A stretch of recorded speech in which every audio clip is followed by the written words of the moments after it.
Freakonomics Radio is sponsored by Hotels.com. Hotels.com gives you access to hundreds of thousands of hotels worldwide. And when you join for free, you can save up to 20% instantly with member prices. Plus, every stay earns rewards. So when you book one trip, you're already lowering the cost of the next one. Hotels.com is simple, rewarding, and designed to help you get more out of every stay. Sign up for free and book today. Hotels.com. It's all in the name.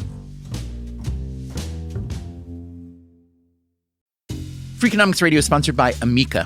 You know what they say, if you want to go fast, go alone. If you want to go far, go together. So go with Amica and get coverage from a mutual insurer that's built for their customers, one that looks after what's important to you together. Auto, home, life, and more, coverage that fits your unique needs. Amica helps you protect what matters most. Visit amica.com and get a quote today.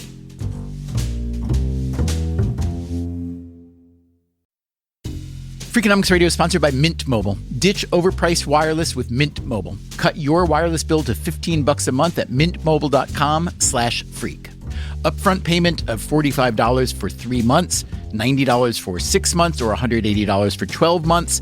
Plan required, $15 per month equivalent. Taxes and fees extra, initial plan term only. Greater than 50 gigabytes may slow when network is busy, includes up to 20 gigabytes hotspot. Capable device required. Availability, speed, and coverage varies. See mintmobile.com.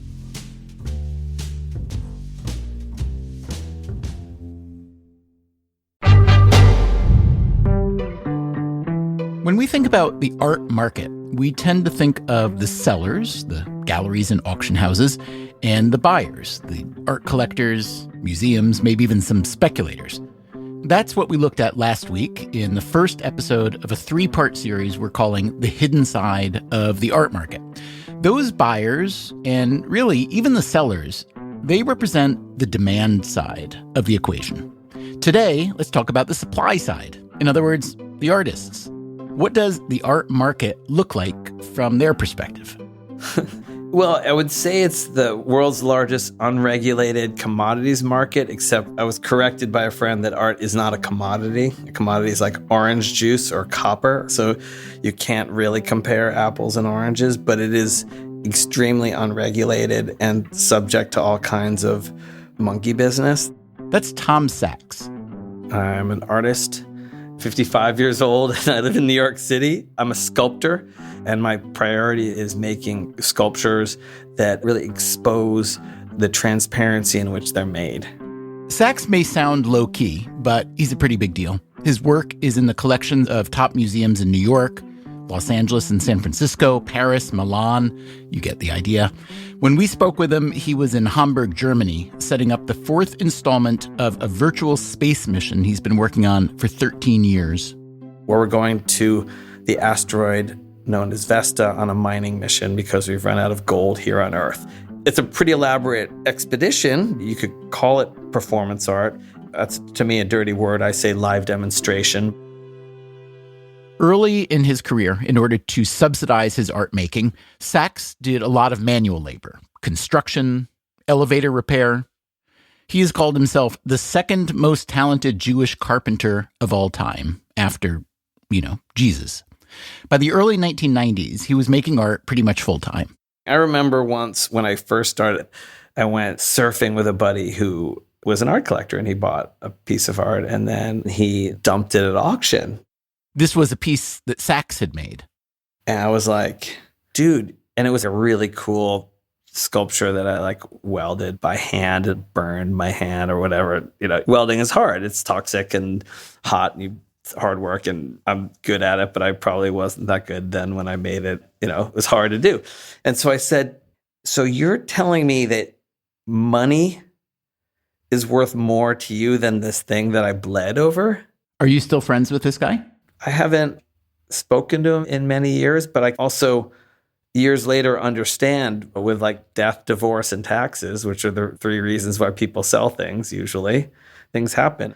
Money's a funny thing. People have different situations, so I certainly wouldn't hold it against him. I just think it was the first time it had happened to me, so I was shocked by it. As we learned in the first episode of this series, there is a lot to be shocked by in the art market. Here's a quick recap of what we know so far. It's one of the strangest markets that I have ever seen. The primary market, where most of the artworks are sold, is a complete black box. Galleries are supposed to keep a price list available for anyone to peruse, but that's just really not how art is sold. If I have the money to buy a Mercedes, I get the Mercedes. But that is not true for many artists. Even the Met has been priced out of the market when it comes to certain artists. Maybe 90% of the art that's sold sits in a warehouse. Art is a bad investment. The art market is a fascinating, sexy, intellectually compelling, unregulated global market. We also learned last week about the unlikely rise of Alice Neel, an artist who died in 1984. She had been a prolific painter, but she never sold much, and she spent years on welfare. But today, her paintings sell for millions. At $2,500,000 and selling to Alex's telephone for $2,500,000. But those millions don't go to Alice Neel's estate. They go to the family of the man who acquired the painting back in the 1960s. He probably paid a couple $100. That said, the Neel estate still owns plenty of her work, so will they share in the gold rush too? Today on Freakonomics Radio, how do artists get paid? Truthfully, it's feast or famine. What's it like for a living artist to see something they created sell at auction for 100 times what they were originally paid? You feel a moment of like, oh, your stomach drops. This is like a horrible decision I made. If you're thinking there ought to be a law to give artists a cut on the secondary market, well, there is a law. It's proven to be hard to enforce. No one thinks it has big teeth, if you know what I'm saying. And how much does the brutality of the art market dampen the urge to create? That's really the question of the day, isn't it?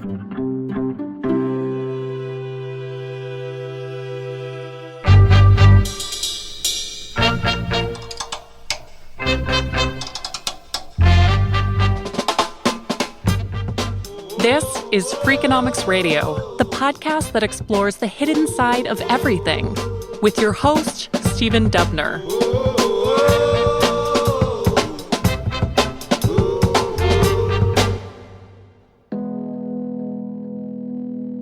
In October of 1973, Sotheby's auction house in New York held a sale of contemporary art. It came from the collection of Robert and Ethel Scull, who had made their money running a taxicab empire. The sale turned out to be the start of a craze that has only accelerated ever since. Robert Scull had been a passionate collector of paintings by Jasper Johns, Mark Rothko, Andy Warhol, Robert Rauschenberg, and many others. When Scull started buying these paintings, often directly from the artists, they weren't particularly expensive. By 1973, that had changed. Sotheby's broke several records that night, selling 50 pieces from Scull's collection for a total of $2.2 million. On average, that's $44,000 per piece. Today, that number sounds quaint. As we heard last week, a single Alice Neel painting, and not at all a remarkable one, recently sold for $2.5 million. But in 1973, people were blown away by these auction prices. Big prices were one thing for old master paintings, but for art that was made recently and bought cheap? Here's the art critic Robert Hughes from a documentary called The Mona Lisa Curse. $1,000 to $2,000 on average for a Rauschenberg or a Jasper Johns. The painter and graphic artist Robert Rauschenberg, a fixture in the pop art scene, was one of the biggest names in the sale. Years earlier, Robert Scull had bought directly from Rauschenberg a piece called Thaw. He'd paid $900. On this night at Sotheby's, it sold for $85,000. Rauschenberg, on whose work Scull had made such a profit, gate-crashed Scull's celebrations. The documentary shows Rauschenberg giving Scull a not-so-playful punch in the shoulder. And then he says, For Christ's sake, you need to send me flowers. In case you couldn't make that out, the artist says to the collector, "For Christ's sake, you didn't even send me flowers." To which the collector says, Send you flowers? For what? Then Rauschenberg says, It was a great markup. It was a great markup. You're right. I've been working my ass off for you to make that profit. Rauschenberg was angry. He felt Skull was disloyal, no longer a collector, but a profiteer. But then Skull turns the tables. He points out that Rauschenberg would also benefit from these inflated prices. How about yours that you're going to sell now? I've been working for you too. We work for each other. Rauschenberg freezes. He doesn't seem to know what to say, as if he hadn't even considered what the inflated auction price would do for him. And then he gives Skull a hug. You buy the next one, okay? You buy the next one. Well, I'll take a look at it. Come to the studio. All right. Why not? So that was a quasi-happy ending for Robert Rauschenberg. Still, here's a big question. When you see an artwork selling at auction for many multiples of what the artist originally received, should you feel bad for the artist, knowing they don't get a penny? No, you shouldn't, because auction prices have great signaling power for the primary market. That's Magnus Resch, an economist who studies the art market. Sometimes prices in auctions are much higher than the gallery prices. However, you will soon see that the prices in the galleries will go up because the gallerist justifies the price increase by saying, hey, look at the recent auction results. Galleries and buyers are using auctions in order to inflate prices. But, Resch argues, there is a catch, a gigantic catch. 99.9% of the artists that you see at galleries and exhibitions, their value will never increase. In other words, Robert Rauschenberg was lucky to have the problem he had. Lucky that his work was considered special enough to be sold for a huge markup on the secondary market in an auction. This meant he could at least indirectly recover some of that markup by increasing his prices on the primary market. But again, Rauschenberg was in a tiny minority. The art market is a gigantic pyramid with just a few artists at the top who command high prices. Truthfully, it's feast or famine. Everybody wants to buy your work or nobody wants to buy your work.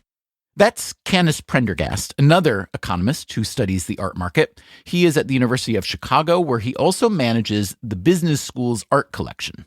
We have an endowment, and our annual budget is a little short of $250,000, which, even though it's a lot of money, is a pittance to the contemporary art world. So talk about that. I've had a little experience with galleries and artists and auction houses and museums in New York, where it seems that there is this really almost a handful of desired upcoming artists, but the minute they're anointed, their price goes from close to zero to quite a lot. The way that relationship usually works is that they will show their first couple of times, and the price might be $20,000. Once it becomes known that this is a desired artist, there is a line around the corner, but the price doesn't change from 20 for a while. Instead, what they do is they give it to MoMA, if MoMA's interested. MoMA is the Museum of Modern Art in New York. Or increasingly, they give it to very well-placed private collectors. And once it gets into that network, that's what allows prices to go up like crazy. So what you have is that strange interregnum where people are queuing around the corner. And this is where you also get a lot of the discontent of galleries, where somebody will buy it at $20,000 and the next day they'll turn around and sell it at auction. And galleries obviously don't like that. No. In the same way as what happens with Cubs tickets, playoff tickets, they turn around and flip it. I believe this happens with luxury watches, too, even when they're sold at market prices. And some high-end cars, like a Ferrari or Lamborghini. Absolutely. It's exactly the same thing, or it's even true for sneakers, for example. And companies are now deciding how to manage that kind of secondary market in a way that they didn't before. When it comes to contemporary art, the gallerists who represent artists have to manage this potentially large gap between their market, the primary market, and the auction market or other secondary sales. I mean, at the core, we set prices based on supply and demand. That's David Zwerner, one of the most successful art dealers in the world. He runs galleries in the US, Europe, and Asia. Last year, he did more than $750 million in sales. But then we also look at external factors. What's happening in an artist's career? Are there major exhibitions on the horizon? Is this artist making very few pieces? And we come up with the right price that's fair, respectful to the career, but not ahead of the market, so you create a problem down the line. Let's say you find a new artist, and this artist has 12 paintings, and the right price is $100,000. Can we work with that number for starters? Sure. But you could easily find 12 people to buy these paintings, or maybe one person to buy all of these paintings for $200,000 each, or maybe $500,000. What would be the downside of going for the maximum price? The downside might be that the artist decides to create a very different body of work, and all of a sudden, those 12 buyers run for the exit. They don't like this work. You are stuck out there with very high prices, right? The downside is also that all of a sudden 3 works by this artist show up at auction and don't sell. And you are stuck out there with very high prices, and you can't recover. The prices are somewhat miraculously a one-way road. Prices have to go up to sustain careers. And that's why I'm very much of the philosophy, if you want to be in it for the long haul, be smart about prices. Don't be greedy. Go step by step. This is one of the things that makes the art market such a strange market. For most products, when demand rises sharply, the manufacturer will increase supply and or raise prices in order to exploit that surging demand. And that works fine if you're making widgets or t-shirts. You can quickly ramp up supply, even tenfold if you have to. But if you are a gallerist with an artist who's suddenly grown hot, you can't tell them to just paint 10 times faster, although you'd better believe it has been tried. As far as raising prices, that has its own problems too. As David Zwerner told us, you don't want to have to lower prices later and damage the artist's reputation. And as Canis Prendergast told us, you also don't want to allow just anyone to buy the painting, because that anyone might be a speculator who's only interested in flipping the painting at auction for a large profit. So, what can a gallerist do? Canis Prendergast again. It's not pervasive, but does happen. When you buy a work, they will make you sign a contract which gives them, meaning the gallery, the right of first refusal for any further purchases. So if you decide to sell it, you have to sell it back to the gallery. Those contracts exist, but are not very pervasive. Because they're borderline illegal? Correct. I think that's exactly what it is. A more common tactic is for galleries to select their buyers very carefully. How do they manage this? Imagine you walk into a gallery and see a piece you really like. Some of the other pieces by the same artist are marked with a red dot, meaning it's sold. This one has a green dot. That means it's reserved. And what does reserved mean? Yeah, that's a crazy thing. The artist Tom Sachs again. On reserve means, which is such a bullshit thing, which just means someone's interested in this. It's like, so I can't really promise it to you, but it also probably means if you are really important, I'll probably screw over the first guy and sell it to you. What kind of important do you mean when you say that? Like, is just wealth important enough? No, I think wealth is very, very important. I think influence, like, hey, this guy might buy 2 paintings and give one to a museum. For another view of how galleries manage their buyers, I went to Amy Capilazzo. She is an art market powerhouse who knows pretty much everybody and everything. I walk in, let's say it's a gallery showing a relatively new artist. I've read a lot about this artist. I think she's amazing. They're hot, right? Right. And I'm not told they're sold, but I'm not told the price either. I'm sorry, it's on hold right now. And I say, well, whatever it's on hold for, I'm willing to match and increase 25%. What happens now? Typically, dealers won't do that because you probably have a cadre of 4 or 5 that are your mainstay collectors. And you really have got to reward them first because they come back for every show. And they'll buy something even that's not hot in your next show. Do you find it an ethical practice of the gallery? I find it a practice of necessity. They might have only 10 paintings and there's 100 people asking. So it's going to be some discriminating process that determines who gets what. A lot of small galleries have a roster of artists, let's say 10, 12 artists that they sell and represent. And maybe 1 or 2 of them is the cash cow for the whole pack. So those two artists become the bait for collectors. And the dealers might say, well, I can't sell you this, but I can sell you this other artist I represent. And if you start buying the stuff you don't want, it will eventually get you the stuff you do want. I heard a story of a gallerist saying, I'll sell you this piece by this artist only if you buy this other piece by this other artist that I represent that doesn't sell as well. Right. I mean, it's not like that's illegal, right? It's just shit. Can you imagine if you were that second artist and you heard that story? I guess you'd be grateful that something sold because it's money, but like, ew, it's slimy. Just to be clear, this is not the only slimy scenario that Tom Sachs has encountered during his career. There's this phrase that was coined by a friend of mine, an art dealer named Hugo Nathan, called LPM, lies per minute. He says, oh, she's got about 7 LPM. He's only working at a 3. And the lies are things like, always in secondary market, they will sell a piece for like $100,000. Let's say you own it and I'm the dealer and I sell it for $100,000. And we had a deal that we'd split at 50-50, right? But I tell you that we only sold it for $70,000. And everyone finds out everything because they're bragging about it at the cocktail party. But the art world is so f***ed up that they'll tolerate a certain amount of lying as long as it's worth their while to do the next deal. I don't really understand it. That's not how I was brought up, but that's something that happens. And I know that's happened to me because I found out. And the guilty party in this case was a gallerist then? It's always the gallerist that lies. Coming up after the break, we speak with another successful artist, Shabalala Self, about being on the supply side of this very strange market, especially in the auction market. It's a completely dystopic, surreal situation. And what is it that makes an artist keep going, even with all these headwinds? Nothing will stop them. Nothing. I'm Stephen Dubner. This is Freakonomics Radio. We'll be right back with this second episode of our 3-part series, The Hidden Side of the Art Market.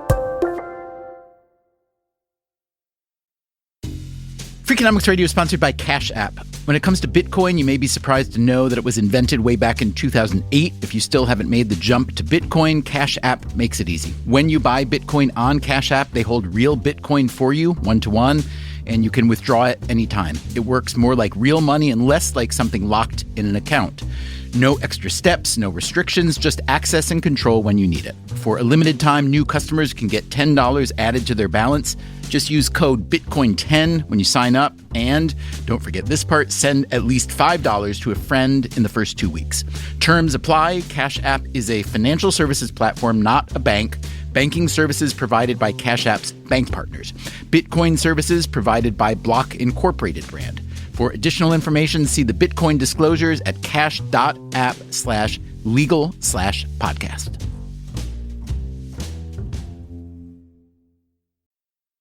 Freakonomics Radio is sponsored by Figure. Did you know that 40% of homeowners own their home outright? If that's you, don't let your equity sit idle. Tap it with a home equity line of credit. Figure, the #1 non-bank HELOC lender in the U.S., helps tap equity you've built in your home so you can do things like tackle a renovation or pay down debt. HELOC is a line of credit secured by your home. You can draw what you need, repay, and draw again. Figure offers a 100% online application. Get approved in 5 minutes and funding in as few as 5 days. It's faster than a bank loan and cheaper than a personal loan. Check your rate today without impacting your credit at figure.com/freakonomics. This post is sponsored by Figure, NMLS ID 1717824. Figure is an equal housing lender. For more information about their licensing, visit nmlsconsumeraccess.org. Figure's HELOC is subject to credit approval and terms apply. Freakonomics Radio is sponsored by Square, the business platform that helps sellers become neighborhood favorites. No matter if you're selling 3D printed art or running a design studio, Square helps you run your business without running yourself into the ground. Square was made to work on the go, so you can sell wherever your customers are. With Square, you can track sales, manage inventory, and access reports in real time, whether you're in the shop, on the go, or running things solo. Square supports every major payment method, including tap to pay, and offers instant access to your earnings through Square Checking. Sellers save an average of 44 hours per month by skipping bank transfer delays. With Square, you get all the tools to run your business with none of the contracts or complexity. And why wait? Right now, you can get up to $200 off Square hardware at square.com/go/Freakonomics. That's SQUARE.com/GO/Freakonomics. Run your business smarter with Square. Get started today.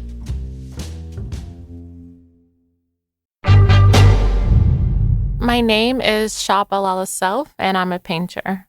Shabalala Self grew up in Harlem, got a degree in studio arts from Bard, and then an MFA from Yale.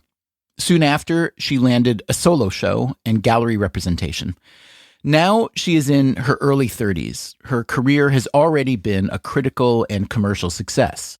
I think the art world can be very opaque, and until the point that you are fully immersed in it, many things don't make sense. Self is especially known for historically conscious portraits of Black female figures, mixing paint, fabric, and other materials. In galleries, her work likely sells for the mid to high five figures, but the art world being what it is, that's hard to verify. One of her galleries told us, "I am afraid I cannot provide a price range for Shabalala Self's artworks on the primary market." Whatever the case, price isn't the only thing that Self is thinking about when she sells a piece. I mean, I care a lot about who buys my artwork. The work has its own life once it leaves your studio. And in it having its own life, it has its own story. And part of its story is the person who owns it. I like to know that them owning the work can somehow broaden the narrative around that one particular piece. Self has had some positive experiences with buyers. Like works going to people who are wonderful collectors that maybe down the line, because they're not huge name collectors, when it have been offered works. And she's had some less positive experiences. Early on in my career, a lot of people presented themselves as if they were going to be good fits for my work, that they really liked the work, that they respected the work. But in reality, they saw no value in the work outside of it being an object. If you are not an artist or don't care much about art, that may sound odd because a painting by Shabalala Self is, of course, an object. Those kinds of people are the ones that have resold the work. Those are the kind of people that have reduced the work to its pure monetary value. This, too, may sound odd. Shabalala Self objecting to the idea that the original buyer of her work would focus on its monetary value. There was, after all, a mutually agreed upon financial transaction that put the painting in the buyer's possession in the first place. In a capitalist environment, we tend not to think too much about the emotional connection between the things we consume and the people who produce them. This does seem to be changing a bit. More and more consumers want ethically produced food and clothing, for instance. But for the most part, free markets train us to not make a strong connection between producer and consumer. That's what prices are for. A price is the point at which the desire of a consumer meets the need of a producer. But the art market is different. As we've been hearing in this series, price doesn't necessarily perform its standard function in the art market. There's too much subjectivity and too much volatility. But there's an even bigger issue. The products being sold here are the personal creation of an individual artist. A given artwork is an intimate, emotionally charged extension of the human who made it. So think about it from the artist's perspective. You've already agreed to sell what is essentially a piece of yourself, but then later the buyer decides to get rid of it.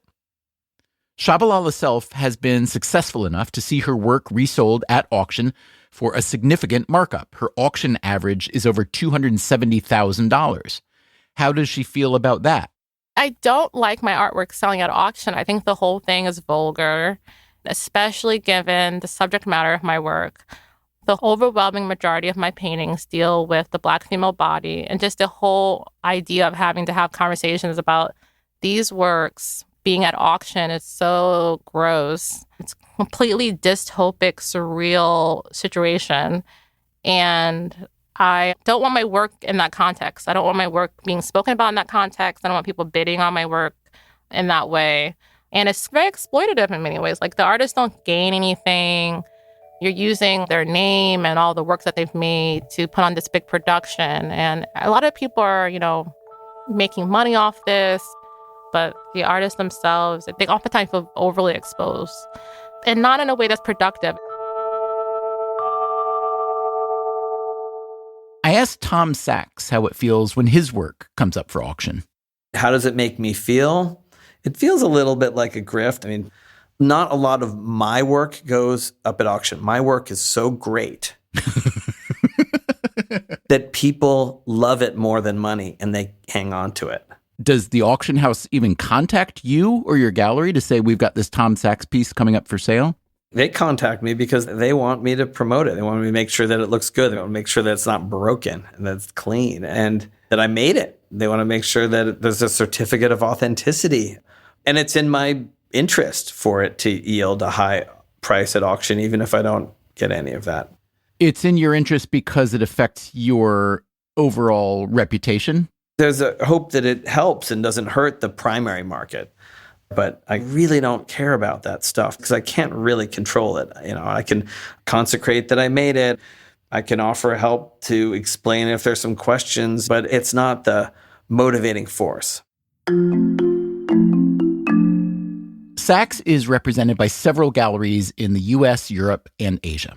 Some of his pieces are large, complicated, and very labor-intensive, like the interactive space mission he was getting ready to show in Hamburg. But he makes smaller stuff too, like a sneaker he made in partnership with Nike, designed to hike around Mars in an earlier virtual space mission. His studio in New York employs roughly 20 people, all trained in the intricacies of producing Tom Sachs originals. He even created a film about the proper way to work in the studio. It's called 10 Bullets, and the film itself is a work of art, tongue-in-cheek, and quite possibly a masterpiece. The studio is a complex and enigmatic working environment full of precise rules and principles. We call these rules and principles the code. Considering his substantial overhead, I wanted to know how Sachs and his galleries price his work. One thing I never do is say, it cost me $1 to make it, so I'm going to sell it for $2 or sell it for $5. I never think about it like that. I make the thing I want to make, and then I kind of hold it at arm's length, like Macbeth, and it's a skull in my hand. And I'm like, what is this thing? Is this worth $3 or $1? And then I have to be really honest with myself and put whatever the cost and time aside and just let it be what it wants to be. Because when Marcel Duchamp leaned that snow shovel up against a wall, and the critic said, how long did it take you to put that snow shovel up against the wall? And he said, only just but a moment, but a lifetime before in contemplation. But when the sneakers, let's say, get sold on the secondary market for $2,000, what's that feel like for you? I know. It's $8,000 now, by the way, which is super annoying. It's embarrassing. It wasn't my intention. We were working to correct that because the whole point of doing a sneaker is to get it on people's feet and the fun of that and sharing. I always tell artists, look, stop trying to hide from the art market. That, again, is the art market maven, Amy Capilazzo. And by the way, you need the market because otherwise the value of your work is simply a curiosity. There is no real assertion of value. So if you want to make a living, you need that big bad market out there. Capilazzo has sold the work of countless artists at auction, often for prices much, much higher than they sold it for originally. She also knows many of these artists personally, including Tom Sachs. Oh, he's a high maker, he's an obsessive maker. So his priority is not making a lot of money, but he's got a studio to run, he's got a family and so on. But let's say I buy a piece by Tom Sachs through one of his galleries. Let's say I pay $50,000. Then 20 years from now, I sell it at auction for 100 times that much. As Tom's friend and supporter, how do you feel about that progression? Because the auction house is going to get more money from that commission than he did for making it. Does that strike you as fair? Look, artists used to sometimes call me and say, I can't believe you're selling my work. I just sold that for $50,000. I was like, well, listen, I can put you on the phone with some other artists who sold their work for $50,000 and today it's worth $2,000. If you want to just like balance out your concern, we could talk about what would happen on the other side. And I'd say, did you sell the work for money? Because if you traded it for love or something, maybe there's a rep and warranty problem on the ownership, and I'd want to make sure there was clear title. But if you traded it for money, like, that's the way it goes. If you traded it for money, that's the way it goes. How can you argue with that? But here's an interesting fact about the art market. Many artists are themselves priced out of it, even very successful artists. Tom Sachs again. One of the things that's been frustrating for me about my art career is like, I'm not an art collector. I don't have the resources to buy the art that I want. You don't have the resources to buy your own art at market price, right? I don't. And I can't. And things have come up at auction. I haven't been able to buy them. This, we should know, is how capitalism often works. The bounty goes not to those who supply the market, but those who manage it or manipulate it. I wanted another perspective on this idea, so we went to Glenn Lowry, director of the Museum of Modern Art. When it comes to the art market, Lowry is a knowledgeable but largely disinterested party. If you're in the museum world, the art market runs parallel and sometimes intersects with what we do. But we're not as focused on the art market as many might think. Yeah. Talk to me for just a moment about Tom Sachs, if you would. I understand MoMA owns a lot of his works, practically a complete collection. And, you know, Tom told us that he's grateful for all the support he's had from everywhere. And he's hardly a starving artist. But he told us that he doesn't really have enough money to buy his own work when it goes on the secondary market. And I'm curious what you think of that situation, of the value that's being accrued to artworks where the creator is often left out of the value chain. It's complicated. I like Tom a lot. I admire him. I think he's one of those artists whose work asks probing questions and is always surprising. He can take you to the moon and beyond faster than any other artist I know. But I've never thought about the degree to which artists are capable of acquiring their own work on the secondary market. But you can look at that through many different lenses, one of which is it shows that his work is accruing in value. And presumably that means that the next thing he sells will also benefit from that value. This, you will remember, is the same point the art collector Robert Scull made to the artist Robert Rauschenberg back at that 1973 auction. I've been working my ass off for you to make that profit. How about yours that you're going to sell now? I've been working for you too. We work for each other. Shabalala Self has also heard this argument. She doesn't quite buy it. The idea is that if your work sells for a certain amount of money at auction, then you can raise your prices. But that's not always the case. And even if you could, the auction is not something that is consistent or stable or even sane, really. So to base your market on something that's constantly in flux like that is not really a good idea. As for being priced out of the market, Self is in a similar position to Tom Sachs. Could I afford to buy one of my pieces at auction? No, I would not be able to. I don't know if I could even buy one of my pieces at primary market. You know, the art's very expensive. But yeah, some pieces I would definitely love to buy back in the future. Like they're pieces that I missed and have disappeared. They've been purchased at auction and no one knows where they're at. It's all very secretive. But if I don't, it's okay. I've made the work myself. I suppose I can make myself another one, you know? It's not the end of the world. But if you ask Shabalala Self whether an artist should get a share of the sale price when her work is resold at auction, of course, I definitely feel like artists should get a royalty if their work is resold. I think most people would agree with that. The notion of an artist's royalty on resale is not a novel idea, and it's not an imaginary idea. I went back to Amy Capilazzo for some details.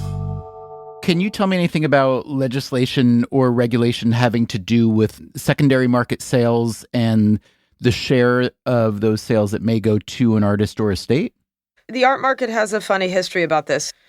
A resale royalty to a living artist or an artist's estate exists in Europe in something called the droit de suite, and it's for EU countries, and it includes a couple of other non-EU countries. Droit de suite means right to follow in French. It's officially known in Europe as the artist's resale right. The law is meant to ensure that when a physical work of art is sold on the secondary market, the creator or their heirs will get a share of the price. But it wasn't really constructed right. It's not an intelligent form of taxation because you end up writing checks to like Gerhard Richter for 14,000 euros. As a matter of fact, the royalty is capped at just 12,500 euros. And Gerhard Richter is one of the top-selling living artists. His auction record is over $46 million. Like if there's ever anyone in the world who doesn't need 14,000 euros, it's Gerhard Richter. And the artists who would be beneficiaries of such a thing generally have no markets. So when you sell something for 5,000 euros and they get a check for 50 euros, I mean, it's hard to say you're really doing what you intended.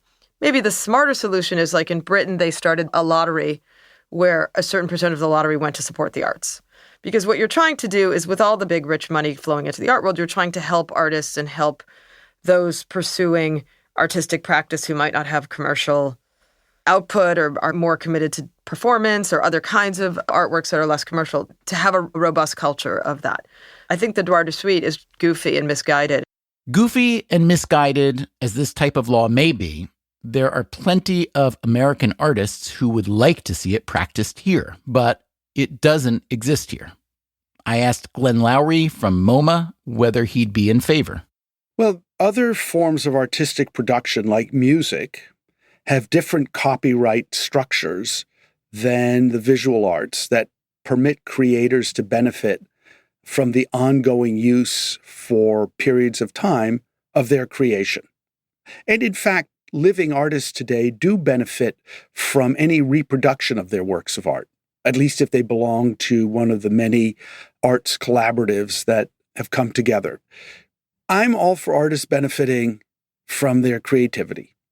And while the droit de suite has been discussed in this country on many occasions, it has been impossible to adopt for a variety of reasons. But we know from Europe that it can be made to work. And there's no reason why an artist shouldn't have the same benefit that a musician or a filmmaker has. What are the reasons that that isn't possible here? I've been in enough discussions over the years to understand that there just isn't the kind of consensus, either at the state or federal level, to make that happen. There have been artists' royalty acts proposed in Congress, but none passed. The state of California did pass a Royalties Act, backed by, among others, Robert Rauschenberg. It set aside a 5% royalty when the work of a California artist was sold in California by a California collector. As you can imagine, these restrictions were sufficiently narrow to prevent many royalties from being collected.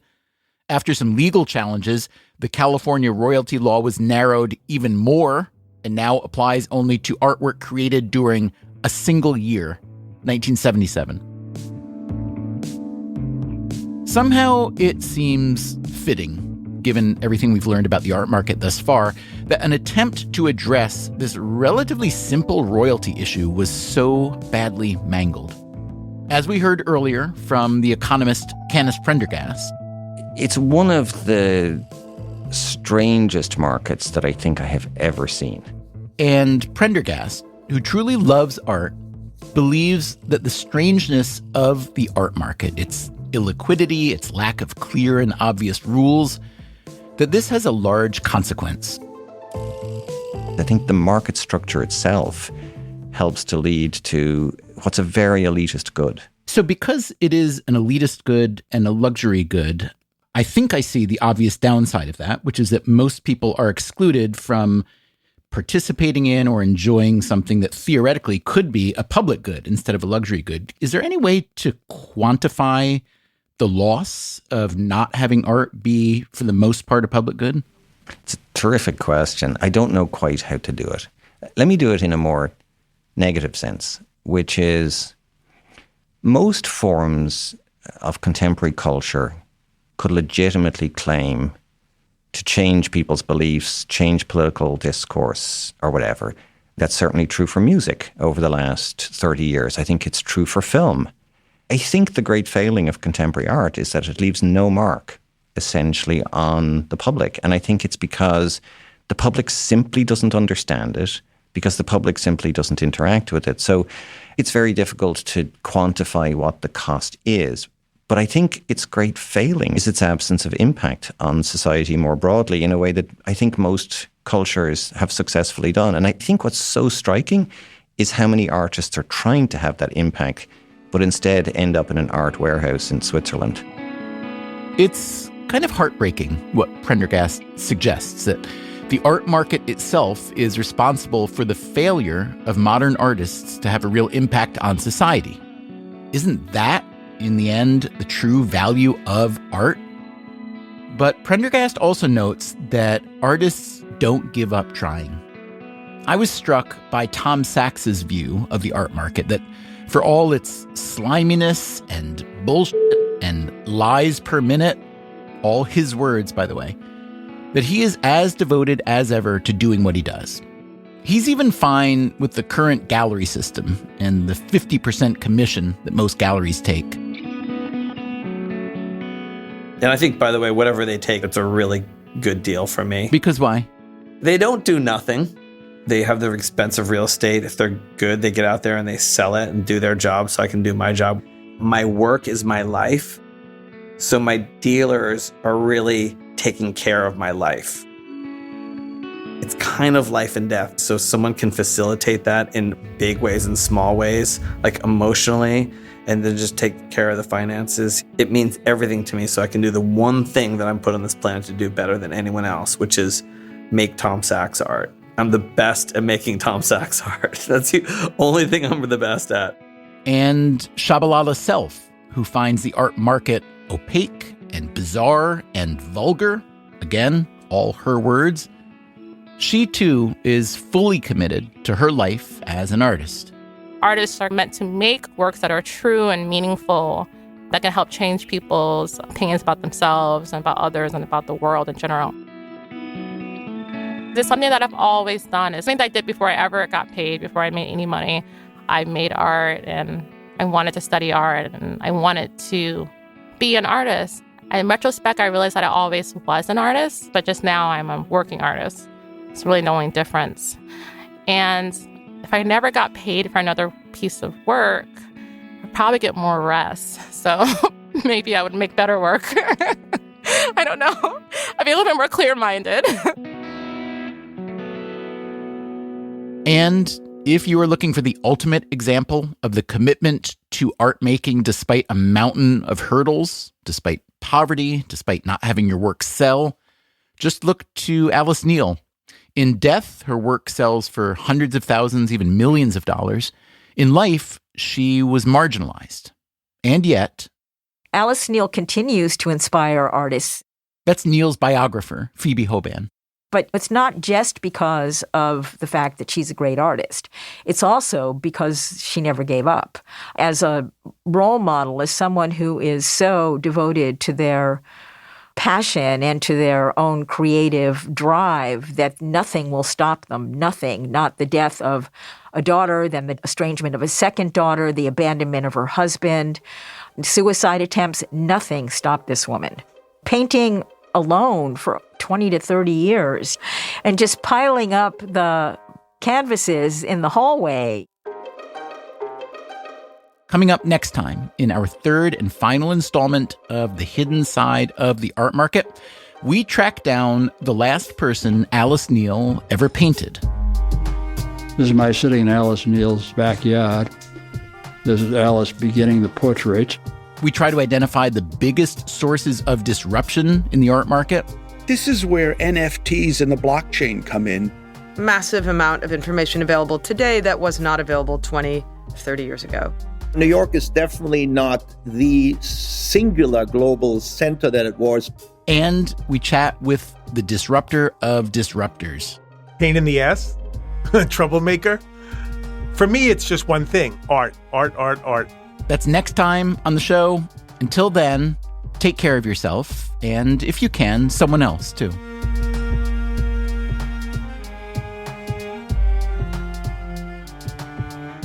Freakonomics Radio is produced by Stitcher and Renbud Radio. We can be reached at radio@freakonomics.com. Freakonomics.com. You can and should listen to the entire archive of Freakonomics Radio. It's available free on any podcast app. This episode was produced by Morgan Levy, with research help from Lyric Bowditch and Alina Kuhlman. We also had help this week from Jeremy Johnston. Our staff also includes Allison Craiglow, Greg Rippin, Zach Lipinski, Mary Duke, Ryan Kelly, Emma Terrell, Jasmine Klinger, Eleanor Osborne, and Jacob Clementi. Our theme song is Mr. Fortune by The Hitchhikers. All the other music was composed by Luis Guerra. If you like this show or any other show in the Freakonomics Radio Network, please do recommend it to your friends and family. That is the best way to support your favorite podcasts. As always, thank you for listening.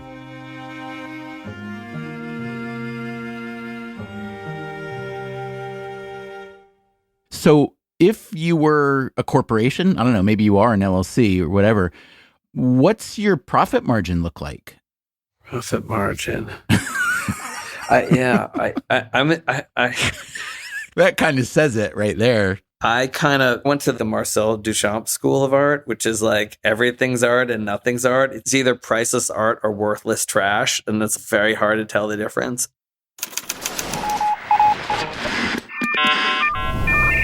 The Freakonomics Radio Network, the hidden side of everything. Stitcher.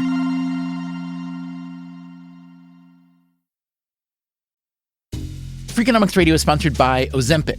Innovation happens through rethinking what's possible, and when it comes to GLP-1s, Ozempic pill does just that. Learn more about Ozempic semaglutide tablets, 4 and 9 milligrams, by calling 1-833-OZEMPIC or visit Ozempic.com to view the medication guide and ask your doctor what's possible with FDA-approved Ozempic pill.